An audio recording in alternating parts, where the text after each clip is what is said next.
Bom dia, gente. Hoje a gente vai estar dando início a uma nova aula, dando continuidade sobre as relações ecológicas, certo?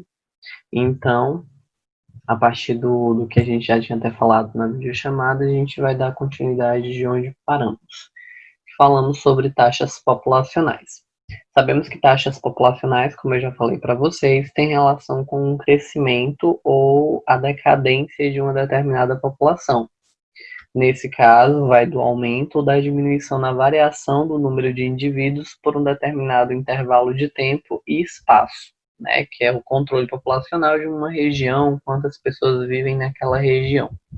Aqui nós temos, por exemplo, essa tabela do tamanho de duas populações hipotéticas ao longo do tempo, que é o início, começou a população A com 10 mil e após 3 horas tinha 40 mil, e que numa população B, em início 200 mil e depois 500 mil. Para determinar a taxa de crescimento, primeiro calculamos a variação do número de indivíduos no intervalo de tempo considerado. Para isso, tomamos os números de indivíduos da população no tempo final, considerados como NF, e dele subtraímos o número de indivíduos no tempo inicial, considerado NI. Essa variação bruta é então dividida pelo número de indivíduos que havia na população no tempo inicial. Finalmente, esse número é dividido pela duração do período considerado, tempo t, que forma a seguinte fórmula no final das contas, que aqui nós temos tempo final, número de indivíduos final, número de indivíduos inicial, sobre o número de indivíduos inicial, sobre tudo sobre o tempo. Levando para essa hipotética situação aqui ao lado, nós temos a taxa de crescimento relativo, chamado de TRC. E aplicando a fórmula, as taxas de crescimento relativo, nós temos o quê? Pegando a população A, inicialmente nós temos que 40 mil, que é o meu NF, minha população final, menos 10 mil, que é o meu NI, a minha população inicial, meu número inicial, dividido pelo número inicial novamente, dividido pelo tempo, que neste caso está de 3 horas. 40 mil menos 10 mil dá 30 mil. 30 mil dividido para 10 mil dá 3 mil. 3 mil dividido para 3 dá 1.000. Nesse sentido, se a gente eliminar todos esses zeros, no caso aqui, eu eliminar 0, 0, 0, 4 zeros, 0, 0, 0, 4 zeros, 0, 0, 0, 4 zeros. Eu tenho 4 menos 1, 3, 3 dividido para 1, 3, 3 dividido para 3, 1. Em vez de 1.000, que é o que a gente equivale, que está mostrando aqui. É só eliminar a quantidade de zeros. Então, é uma população por hora, que neste caso seriam 1.000 pessoas por hora. Nessa divisão, no caso, uma população mínima de 10 mil pessoas por hora para poder chegar nesse nível que está indicando aqui. A segunda seria, a segunda opção aqui, a população B, 500 mil é o meu número final, menos 200 mil é o meu número inicial, dividido por 10 mil, que é o meu número inicial. A população B, a gente tem 500 mil, que é o meu número de indivíduos final, menos 200 mil, que é o meu número de indivíduos inicial, dividido para 200 mil, que é o meu número de indivíduos inicial, aqui está digitado errado no livro de vocês, teve um pequeno erro, dividido pela quantidade de horas, que é 3. Se a gente eliminar todos os zeros de 500 mil, de 200 mil e dos 200 mil que deveriam estar aqui, nós vamos ter 5 menos 2, que é 3, 3 dividido para 2 dos 200 mil, que é 1,5, e 1,5 dividido para 3, que é 0,5. Então, vai ter um crescimento populacional de 0,5 população por hora. As taxas mostram que a população A, TCR de A, cresce em ritmo mais acelerado que a população B. Em A, uma população de tamanho igual à inicial foi acrescentada à antiga a cada hora, considerando um crescimento constante ao longo do tempo. Em B, a taxa de crescimento foi metade da corrida. Em A, ou seja, a população crescida a cada hora corresponde a 50% da população inicial. Então, quando fala que teve uma população por hora, é referente à população inicial. Qual a minha população inicial? 10 mil. Então, a cada hora aumentou-se 10 mil. Nesse caso aqui tem meio população por hora. Qual a minha população inicial? 200 mil. Então, em cada metade, em cada uma hora eu tenho metade dessa população que é igual a 100 mil. Então, entende-se que por meio desse processo, a população B esteja tendo um crescimento menor do que a população A, mesmo que o número de indivíduos seja maior. Aqui é as características que a gente tem de taxa de mortalidade e taxa de natalidade. Taxa de natalidade são todos que nascem. Taxa de mortalidade são todos que morrem. Isso também pesa no sentido quando falamos de imigração e de emigração. Quando eu falo imigração, estou falando então estou falando dentro, que vem de fora para dentro do país. Quando eu falo emigração, eu falo de fora, de extra, de ecto, de sair. Tudo que tem a ver com ecto, com eu vou falar para fora, então é de dentro do país para fora. Nesse sentido, fazendo uma relação, eu tenho que, quando eu tenho pessoas entrando no país, eu tenho imigrantes, eu relaciono com a taxa de natalidade, pois eu estou tendo um aumento na quantidade da minha população. Quando eu falo de emigrantes, eu também posso relacionar com a taxa de mortalidade, pois eu estou tendo perda da minha população. Nesse sentido, tem essa balança aqui do tamanho da população, em que natalidade tem relação com imigrantes, assim como mortalidade tem relação com emigrantes. E isso pesa no sentido de quando eu vou ver se eu estou tendo mais mortes do que nascimentos, ou se eu estou tendo mais imigrantes do que imigrantes.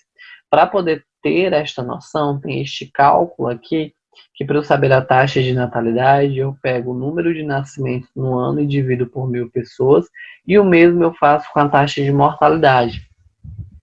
E assim eu vou ter uma base de crescimento de qual está tendo uma morte ou um nascimento mais, se está tendo mais nascimento ou mais morte naquele ano. Da mesma forma, eu faço com imigrantes ou imigrantes e descubro se está tendo uma taxa maior de entrada no país ou se está tendo uma taxa maior de saída do país. Com isso, em relação ao crescimento populacional, eu tenho que, em princípio, toda a população tem potencial para crescer. Se a mortalidade fosse zero, uma única bactéria reproduzindo-se a cada 20 minutos produziria descendência suficiente para cobrir a Terra em apenas 36 horas. Um único paramécio poderia gerar em alguns dias uma massa de indivíduos correspondente a 10 mil vezes a massa planetária.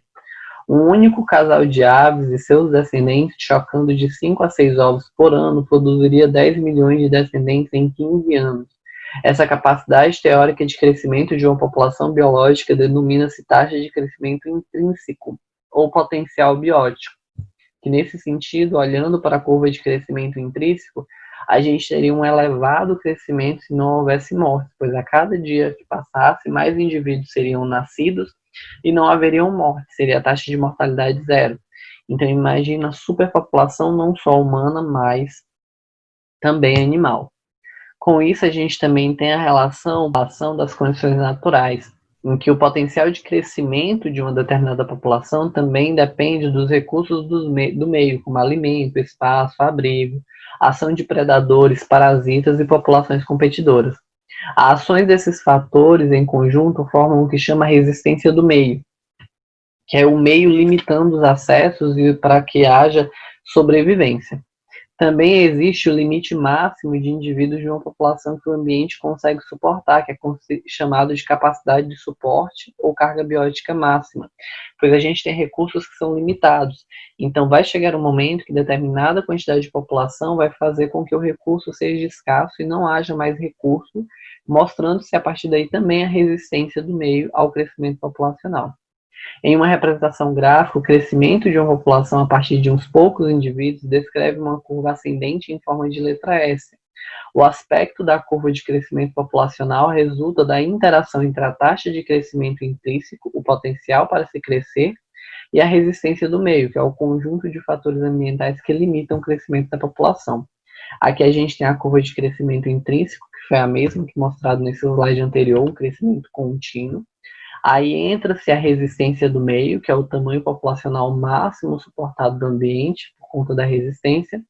E assim a nova curva de crescimento, que ela não é linear e nem não é uma curva intrínseca que apenas cresce, pois a resistência do meio que impede que esse crescimento seja desenfreado.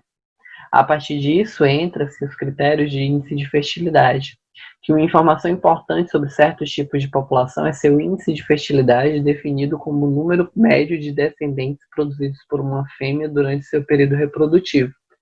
No caso de populações humanas, se um país tem índice de fertilidade igual a 2, ou seja, se o número médio de filhos por mulher é 2, então se espera que os filhos de cada geração substituam seus pais. Isso sugere que a população tende a manter seu tamanho estável. Se o índice de fertilidade é superior a 2, há uma tendência ao crescimento populacional. Se é inferior, há uma tendência à diminuição do tamanho da população, o que às vezes é chamado de crescimento negativo. Então, o índice de fertilidade ele determina como uma população vai crescer ou diminuir. Ela vai estar em crescimento ou em decadência. Se uma mãe, uma mulher produz no sentido não produzir, mas gestaciona 2 filhos por ano, entende-se que os pais eles irão morrer antes dos filhos. Então há uma produção estável, pois eu tenho 2 pais, eu tenho uma mãe e um pai e tenho 2 filhos. Quando os pais morrerem, esses 2 filhos irão substituir o que foram seus pais. Caso uma mulher tenha apenas um filho por ano, cada uma das mulheres tem apenas um filho por ano, então aí tem uma decadência na população, pois vai chegar um momento que vão morrer seus pais e ele vai ser substituído apenas por um indivíduo. E quando acontece ao contrário, que uma mulher tem mais de 2 filhos, 3 ou 4, acontece um crescimento desenfreado, que é o normal que nós estamos tendo, por exemplo, na população atual do mundo, em que a cada período nós temos um crescimento populacional, em que a taxa de mortalidade está menor do que a taxa de natalidade, ocorrendo uma possível superpopulação. Agora vocês vão responder as questões da 5 a 13 e vocês têm um prazo para me entregar até o dia 20/7, certo? Aqui embaixo vocês encontram um link do livro, assim como o link para poder responder a atividade. Ok? Tchau e até a próxima aula.